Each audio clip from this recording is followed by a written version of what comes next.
오늘 하나님께 나눌 하나님의 말씀은 사무엘상 9장 1절에서 10절까지 말씀입니다. 굉장히 긴데요. 함께 합독하시겠습니다. 베냐민 지파에 이스라엘을 말한 유력한 사람이 있으니 그는 아비엘의 아들이요 소울의 손자요 베고라스의 증손이요 아비아의 현손이라. 베냐민 사람이더라. 기스가 아들이 있으니 그 이름은 사울이요 준수한 소년이라. 이스라엘 자손 중에 그보다 더 준수한 자가 없고 키는 모든 백성보다 어깨 위는 더하더라. 사울의 아비 기스가 암나기들을 잃고 그 아들 사울에게 이르되 너는 한 사원을 데리고 일어나 가서 암나기들을 찾으라 하매 그가 에이브람 산지와 살리사 땅으로 두루 다니되 찾지 못하고 살림 땅으로 두루 다니되 없고 베냐민 사람의 땅으로 두루 다니되 찾지 못하니라. 그들이 숲 땅에 이를 때에 사울이 함께하는 사원에게 이르되 돌아가자. 내 부친이 암나기 생각은 고사하고 우리를 위하여 걱정하실까 두려워하노라. 대답하되 보소서 이 성에 하나님의 사람이 있는데 존중이 여김을 받는 사람이라. 그가 말한 것은 반드시 다 응하나니 그리로 가사이다. 그가 혹 우리의 갈 길을 가르칠까 하나이다. 사울이 그 사원에게 이르되 우리가 가면 그 사람에게 무엇을 드리겠느냐. 우리 그릇에 식물이 다하였으니 하나님의 사람에게 드릴 예물이 없도다. 무엇이 있느냐. 사원이 사울에게 다시 대답하여 가로되 보소서 내 손에 은 한 세겔의 4분의 1이 있으니 하나님의 사람에게 드려 우리 길을 가르치게 하겠나이다. 옛적 이스라엘의 사람이 하나님께 가서 물으려 하면 말하기를 선견자에게로 가자 하였으니 지금 선견자라 하는 자를 옛적에는 사울이 그 사원에게 이르되 내 말이 옳다 가자 하고 그들이 하나님의 사람 있는 성으로 가니라. 아멘.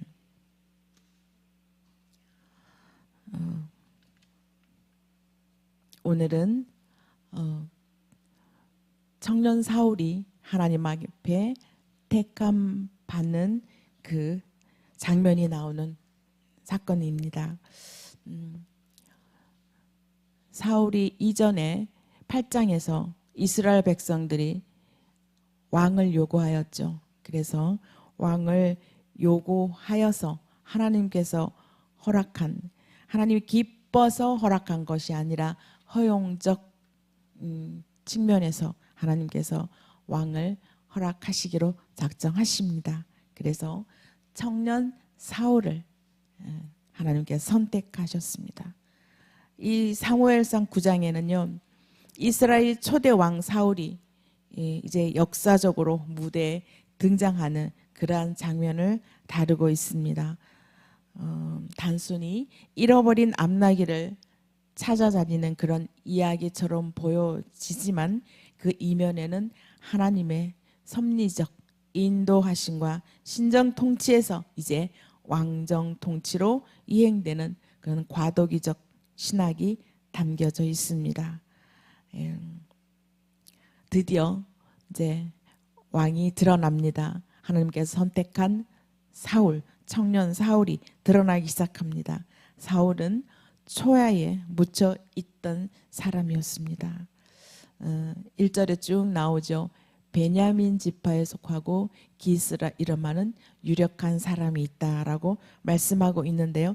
이 베냐민 지파에서 하나님께서는 선택하셨습니다. 이 베냐민 지파는 12지파 중에 가장 작은 지파입니다. 가장 작은 지파를 선택하여서 하나님께서는 이 에브라임 지파는 가장 큰데 거기에서 선택할 만도 하지만 가장 작은 베냐민 지파에서 왕을 선택합니다. 그리고 유력한 사람이라고 표현하고 있는데요. 이거는 유력하다라는 것은 부유하다라고 표현할 수가 있겠습니다. 이 베냐민 지파 중에 기스라는 이 집안에는 굉장히 부유했다라고 합니다. 부유했기 때문에 나귀도 있고 동물들이 많이 소유하고 있었다고 합니다. 사울에 대해서 지금 쭉 이제 묘사하고 있습니다. 사울이 과연 어떤 사람인가에 대해서 나열하고 있죠. 1절부터 쭉 나열하고 있는데요. 이 사울이란 이름의 뜻이 있습니다. 사람은 이름대로 살아가나 봐요. 사울은 요구하여 얻은 자라는 뜻을 가지고 있는 이름입니다. 요구하여 얻은 자. 이 이름 속에 백성들이 요구한 것이 하나님에 대한 이 불신앙에 대한 그런 또 있지만, 이제 하나님께서는 그럴지라도 왕의 직무를 감당하기 위해서 여호와의 영, 하나님의 영을 그에게 불어넣어 주셔서 왕의 직무를 감당할 수 있게 했습니다. 그래서 완전히 그냥 책망받을 그러한 왕이라고 하기보다도 그래도 하나님께서 기름 부어 사용한 자이다, 선택받은 자이다라고 보시면 되겠습니다. 사울은요, 외모가 쭉 나와 있습니다. 굉장히 2절 이하에 사울은 외모가 준수했다라고 표현하고 있죠. 이 준수한 외모, 준수한 청년, 이 준수한 자는 이후에 없었다라고 표현하고 있잖아요. 사울의 이 준수한 외모는 하나님의 큰 축복이죠. 신체적으로 준수하고 잘생기고 멋지고 그럼 굉장히 좋잖아요, 우리가 보기에도. 그래서 사울은 그러한 축복을 받고 태어났던 것 같습니다. 신체적 조건만으로는 왕을 세운다면 사울은 그 누구보다도 굉장히 뛰어난 왕이 될 그러한 용모를 갖추고 있었습니다. 강한 체력도 굉장히 좋았고, 이 준수한 용모는요, 가볍게 여길 수 없는 거죠. 그에게, 그리고 준수한 용모를 가진 자, 체력을 가진 자에게는 큰 자산이 됩니다. 키도 크고, 키가 굉장히 크다고 여기 기록되어 있는데요, 모든 백성보다 어깨 위나 더 컸다고 합니다, 사울은. 그래서 이 성경에서 키가 크다라고 묘사된 이스라엘 백성은 사울이 유일합니다. 다른 이방인 중에 키가 크다고 묘사된 것도 있죠. 그것은 이게 골리앗을 우리 보면 굉장히 3m나 되고 큰 사람으로 표현되고 있죠. 그런데 이스라엘 백성 중에서 이가 키가 크다라고 표현된 것은 사울뿐이다라고 말합니다. 이스라엘 백성들이 이방 나라들처럼 우리도 왕이 다스리는 나라를 원하였기 때문에 이방 나라들의 그들의 키만큼 신체적인 조건을 가진 사람을 하나님께서는 선택하여서 왕으로 세우신 것입니다. 그가 가장 적합한 자가 사울이었습니다. 그래서 사울을 선택해서 이제 사울에게 하나님께서 어떤 특별한 은혜를 주십니다. 또한 두 번째, 이 사울은요, 준수한 용모뿐만 아니라 굉장히 순종하는 사람이었습니다. 순종을 잘하는 사람이었어요. 아버지가 암나귀를 잃어버렸죠. 암나귀를 잃어버렸는데 그 아주 옛날에 암나귀를 소유했다는 걸 부를 상징한다고 제가 말씀드렸잖아요. 암나귀를 잃어버리고 찾으러 가게 합니다. 굉장히 힘든 일이죠. 사환과 함께 사울에게 암나귀를 찾으라라고 말씀을 합니다. 그는 두말하지 않고 예 하면서 그 아버지의 말에 순종하면서 암나귀를 찾으러 갑니다. 그는 하나님의 사람으로서 가장 중요한 그러한 순종의 덕성을 가지고 있었습니다. 이 순종의 덕성은 모든 성도들, 하나님을 사랑하는 자, 그러한 사람들로 하여금 더욱더 깊은 믿음의 길을 가게 하는 그러한 덕성이기도 합니다. 어떤 수도 생활이나 내가 훈련받는 생활에서 가장 중요한 것은, 그 가장 중요한 요소가 바로 순종입니다. 순종이 있어야 믿음이 있고요. 그리고 믿음이 있어야지만 그 순종이 따라오는 것이 당연한 사실이죠. 사울은 이와 같이 순종의 모습을 보여줍니다. 우리가 생각하는 사울보다 청년 사울은 이렇게 인격적으로도 잘 갖추어진 그러한 사람이었습니다. 그래서 그 순종의 미덕을 우리는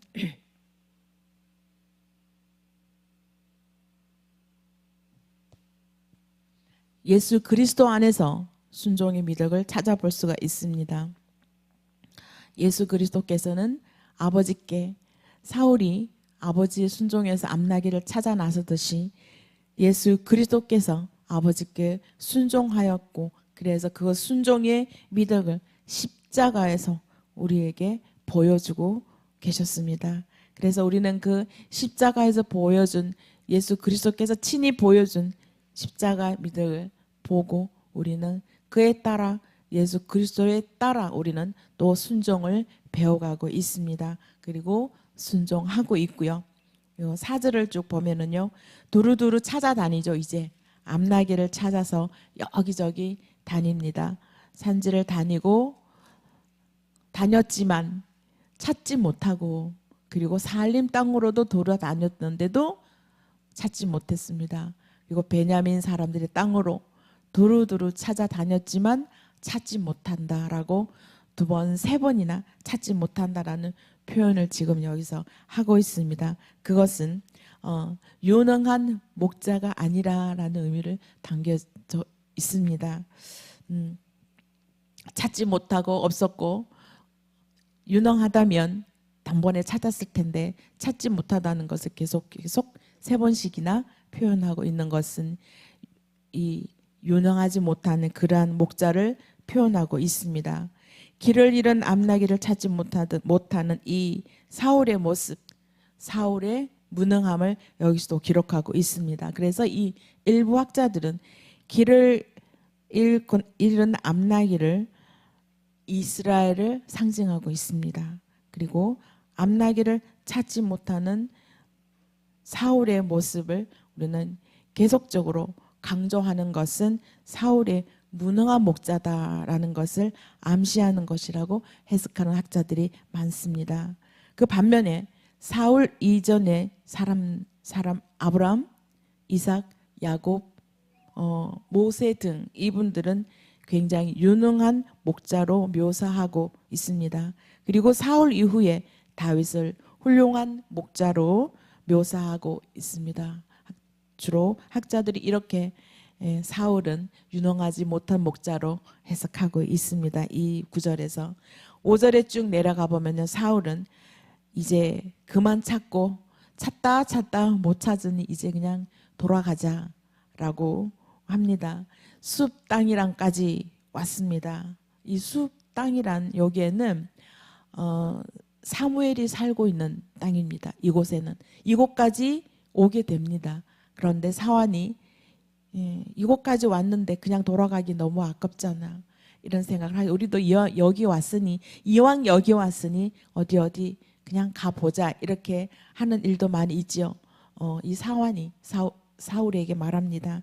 여기 이 숲 땅에 여기까지 왔으니 이곳에 굉장히 유명한 하나님의 사람이 있다라고, 여기까지 왔으니 그분에게 만나서 그 길을 한번 찾아보자라고 얘기하고 있습니다. 우리의 길을 안내해 주지 않을까라고 얘기를 하고 있습니다. 그런데 이 사울은 그보다 먼저 아버지를 생각합니다.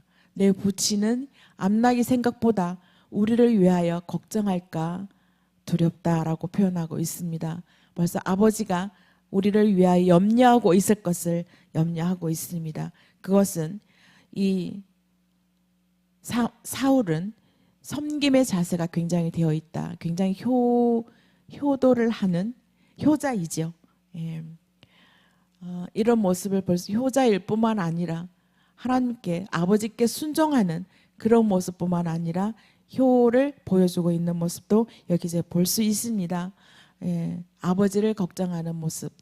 그렇지만 사환은 그래도 이곳에 왔으니 한번 방문해보고 가자라고 얘기합니다. 그냥 그렇게 해서 그렇게 하자라고 합의를 보죠. 그런데 사울은 염려하는 것이 있습니다. 하나님의 사람을 만나러 갈 때는 그냥 가지 않는 풍습이 있습니다.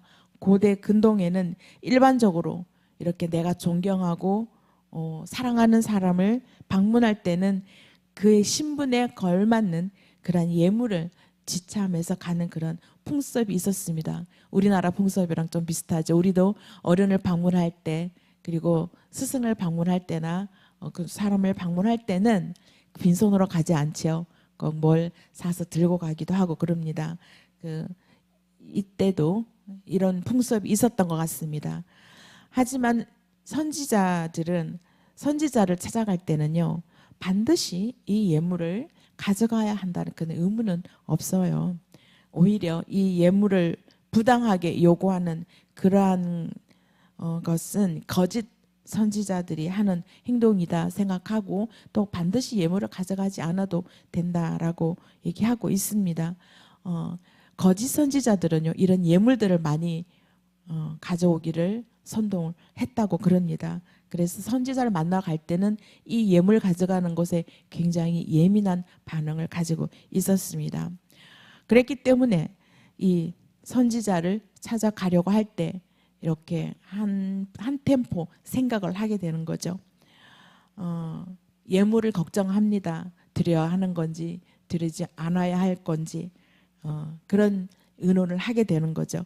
그래서 이 사울은 이런 걱정을 하는 거 보면 굉장히 반듯하게 잘 자라왔다라고 봅니다. 선지자를 존중히 여기는 그러한 신앙적인 그러한 인품을 우리 사울에게서도 찾아볼 수 있습니다.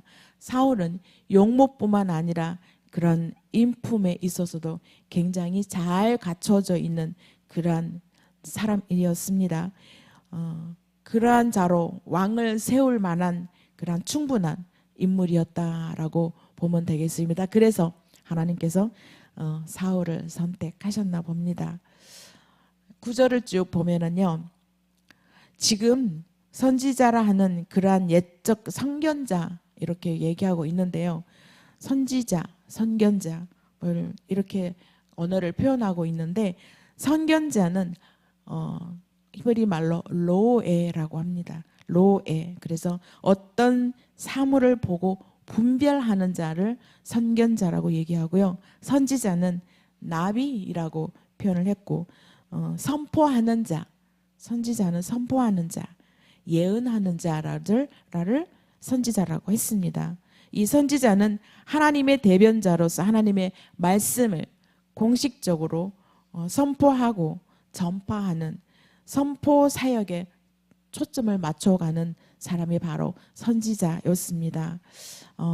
여기 지금 9절에 보면 굉장히 중요한 구절입니다. 8장에서 이 구절은 옛적 이스라엘 사람이 하나님께 가서 무료를 하면 말하기를 선견자에게로 가자 하였으나 지금 선지자라 하는 그러한 옛적에는 선견자로 일컬었더라라고 말씀하고 있습니다. 굉장히 중요한 말씀이죠. 이스라엘의 종교적인 변천을 보여주고 있습니다. 과거에는 선견자로 불렸던 이들이 이제는 선지자라고 불리워지게 됩니다.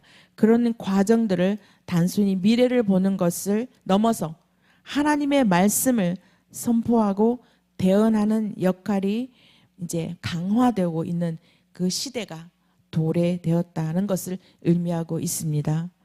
그 다음에 이제 네 번째는 우리 사울은 하나님과의 관계는 과연 어떠했을까요?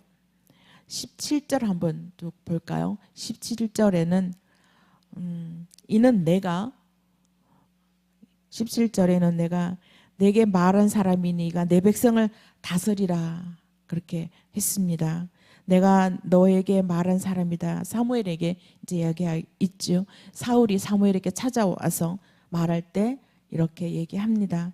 내 백성을 다스리는 자니라라고 얘기합니다. 그는 사람 앞에서 택하심을 입은 그러한 자입니다. 사람 앞에서 택하심을 받았고 하나님이 택한 이 청년 사울은 이제 하나님의 사람으로 기름 부음을 받게 되는 것이죠. 젊은 청년이 세상에서 누릴 수 있는 최고의 영예를 누리고 있는 거죠.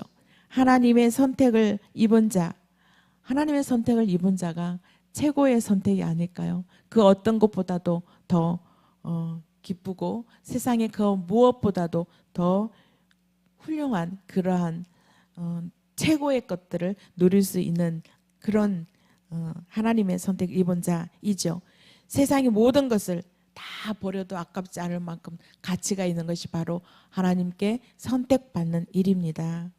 하나님 앞에서 택하심을 받은 이러한 것은 사울에게 뿐만 아니라 우리에게도, 하나님의 택하심 받은 우리에게도 하나님의 큰 축복입니다. 보통의 축복이 아니라 아주 큰 축복이 아닐 수 없습니다. 그것은 세상의 모든 것을 다 버릴 만큼 그러한 큰 축복을 청년 사울은 지금 받고 있습니다.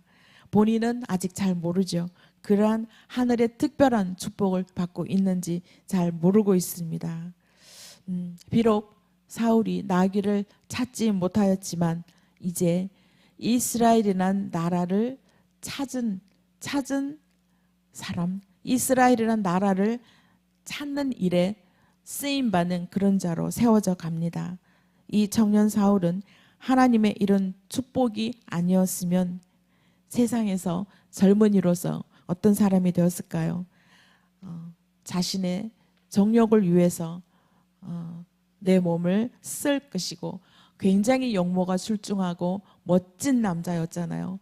그래서 세상에 나아가지 아니하고 하나님의 사람으로 선택받았다라는 것은 이 사울에게는 엄청난 행복이자 축복인 것입니다. 예. 그리스도의 복음은 모든 사람으로 하늘나라를 다 얻게 만들어 갑니다. 하나님의 그러한 주권적인 부르심에 의해서 우리는 하늘나라의 축복을 다 받은 자들입니다. 사울뿐만 아니라 사울도 청년 사울은 이러한 축복을, 하나님 주신 축복을 받은 자였습니다.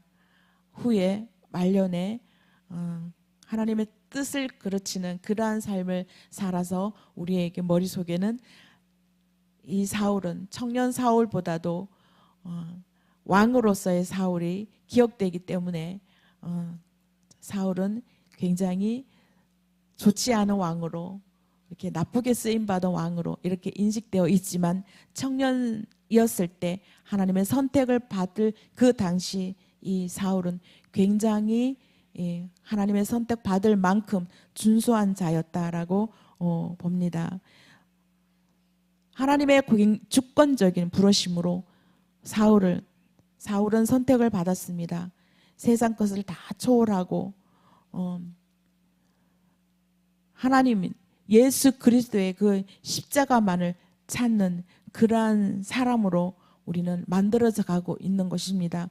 사울도 하나님의 사람으로 세움받고 선택받듯이 우리에게도 하나님의 사람으로 선택받고 하나님의 일꾼으로 세워져 가는 일을 우리는 하늘나라 가는 그 순간까지 끝까지 우리는 일을 감당하고 있습니다. 하나님의 주신 그 사명을 끝까지 감당하고 있는 것입니다.